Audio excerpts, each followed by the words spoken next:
नमस्कार। कभी सोचा है कि एक कानून, सिर्फ एक कानून, कैसे पूरे देश का भविष्य लिख सकता है? आज हम बात करने वाले हैं पृथक निर्वाचन प्रणाली की।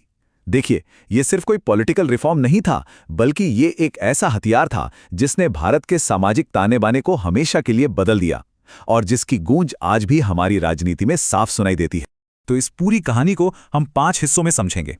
सबसे पहले जानेंगे कि ये सिस्टम आखिर था क्या, फिर इसके पीछे की रणनीति क्या थी, ये काम कैसे करता था और आज की पॉलिटिक्स पर इसका क्या असर है, और आखिर में इसकी विरासत पर एक नजर डालेंगे। तो चलिए शुरू करते हैं।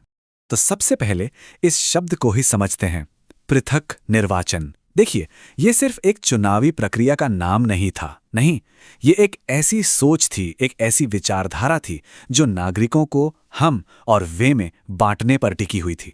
इसको ना बिल्कुल आसान भाषा में समझिए। कल्पना कीजिए कि आप एक मोहल्ले में रहते हैं और वहां ये नियम है कि सिर्फ एक धर्म के लोग ही अपने धर्म के उम्मीदवार को वोट दे सकते हैं। दूसरे धर्म के लोग उस चुनाव में हिस्सा तक नहीं ले सकते। बस यही था पृथक निर्वाचन। इस सिस्टम की शुरुआत हुई 1909 के मॉर्ले मिंटो सुधारों से। और इसका मतलब क्या था?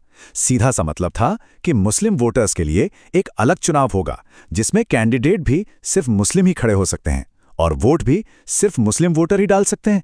बाकी किसी भी समुदाय का उस चुनाव से कोई लेना देना नहीं। तो सवाल ये उठता है कि आखिर अंग्रेजों ने ऐसा किया क्यों? क्या उन्हें सच में अल्पसंख्यकों की इतनी चिंता थी, या इसके पीछे कोई बहुत गहरी राजनीतिक चाल थी? और यहीं पर असली खेल सामने आता है। कागज पर ऑफिशियल वजह ये बताई गई कि ये तो माइनॉरिटीज के हितों की रक्षा के लिए है, लेकिन असल मकसद था फूट डालो और राज करो की अपनी सबसे पुरानी और कामयाब नीति को और मजबूत करना। ब्रिटिश सरकार जानती थी कि एकजुट भारत उनके साम्राज्य के लिए सबसे बड़ा खतरा है, इसलिए उन्होंने धर्म के नाम पर भारतीयों को बांटना शुरू कर दिया। तो ये तो हुई क्यों की बात। अब आते हैं कैसे पर। मतलब ये सिस्टम जमीन पर असलियत में काम कैसे करता था। ये सिर्फ एक आइडिया नहीं था, इसे लागू करने का एक पूरा तरीका था। तो ये काम कैसे करता था? देखिए, पहले कुछ चुनाव क्षेत्रों को किसी एक समुदाय जैसे मुसलमानों के लिए रिजर्व कर दिया जाता था।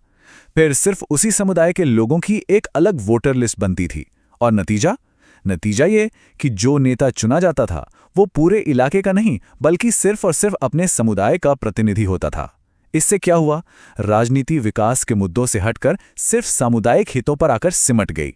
चलिए इसे एक छोटे से उदाहरण से समझते हैं। मान लीजिए एक शहर में चुनाव हैं और वहां 4 सीटें हैं। उनमें से एक सीट को मुस्लिम सीट घोषित कर दिया गया। अब उस एक सीट पर ना तो कोई गैर मुस्लिम वोट डाल सकता था और ना ही कोई गैर मुस्लिम कैंडिडेट चुनाव लड़ सकता था। चुनाव का मुद्दा सड़क पानी बिजली नहीं, बल्कि ये बन गया कि मैं अपने समुदाय का सबसे बड़ा हिमायती हूं। और बस यहीं से सांप्रदायिक राजनीति ने अपनी जड़ें जमानी शुरू कर दी। ये सब तो इतिहास की बातें हो गईं, लेकिन सबसे बड़ा सवाल तो ये है कि क्या ये मानसिकता आज भी जिंदा है, या ये सिर्फ इतिहास के पन्नों में दफन होकर रह गई है? तो क्या ये प्रणाली आज भारत में मौजूद है? इसका सीधा और साफ जवाब है नहीं। कानूनी तौर पर इसे पूरी तरह खत्म कर दिया गया है, लेकिन क्या इसकी मानसिकता खत्म हुई है?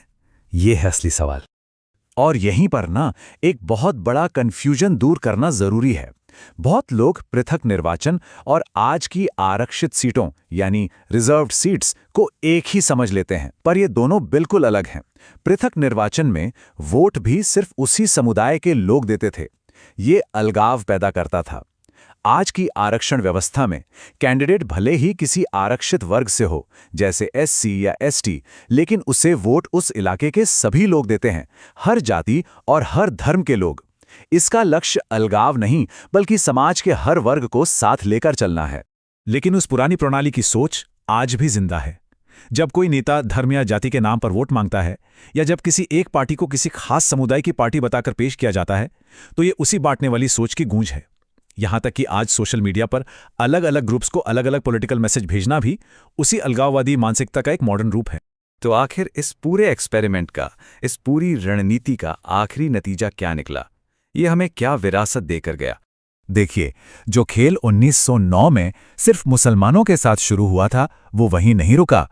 1919 में इसे सिखों और ईसाइयों तक बढ़ा दिया गया और 1935 आते आते इसमें और भी समुदायों को शामिल कर लिया गया। ये एक ऐसा जहर था जो धीरे धीरे पूरे भारतीय समाज में फैलता गया और आखिरकार इसने भारत के विभाजन की वैचारिक नींव रखी। और सोचिए, यहाँ तक कि दलितों और पिछड़ों के सबसे बड़े पैरोकार डॉक्टर B.R. अम्बेडकर, उन्होंने भी इस सिस्टम को राष्ट्रीय एकता के लिए घातक कहा था। जब अम्बेडकर जैसा नेता ये बात कह रहा हो तो हम इसकी गंभीरता का अंदाजा लगा सकते हैं। तो अंत में हम क्या कह सकते हैं? सीधी सी बात है, ये कोई संवैधानिक सुधार का प्रयोग नहीं था। ये भारतीय एकता के दिल में छुरा घोंपने के लिए बनाया गया एक सोचा समझा राजनीतिक हथियार था। और अंत में ये एक सवाल हम सबके सामने है, एक मजबूत लोकतंत्र की पहचान क्या है? लोगों को बांटना या लोगों को जोड़ना? सच तो यह है कि लोकतंत्र अलगाव से नहीं बल्कि साझा नागरिकता से मजबूत होता है। पहचान की राजनीति शायद कुछ चुनाव तो जिता सकती है, लेकिन ये देश की आत्मा को बहुत गहरे जख्म दे जाती है।